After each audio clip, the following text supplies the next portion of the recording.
Bonjour. Toutes les allégations de représailles reçues par le commissariat font l'objet d'un examen de recevabilité. Les renseignements fournis sont analysés avec soin.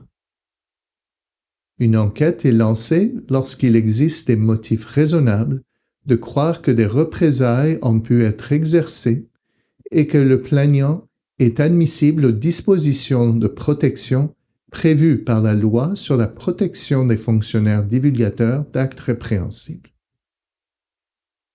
Que les allégations donnent lieu ou non à une enquête, la personne ayant signalé les représailles présumées sera informée par écrit des raisons de la décision dans un délai de 15 jours.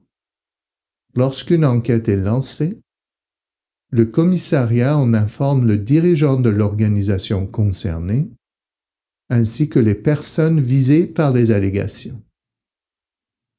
Toutes ces personnes reçoivent les renseignements nécessaires pour comprendre les faits reprochés et ont la possibilité de répondre de manière équitable. Au cours de l'enquête, notre équipe peut examiner des documents, des vidéos et d'autres types de preuves. Des entretiens peuvent également être menés avec des témoins et les personnes présumées avoir exercé des représailles. L'enquêteur peut recommander la tenue d'une conciliation entre les parties. La participation à la conciliation est entièrement volontaire.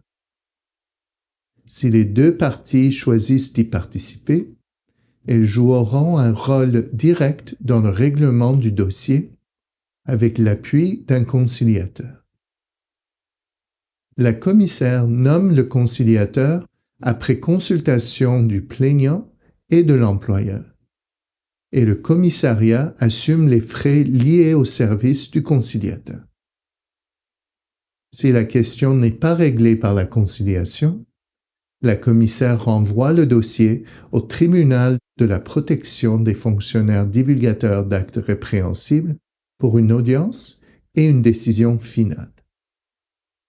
Le tribunal a le pouvoir d'ordonner les mesures de réparation appropriées et peut également imposer des sanctions disciplinaires aux personnes ayant exercé des représailles, si la commissaire en fait la demande.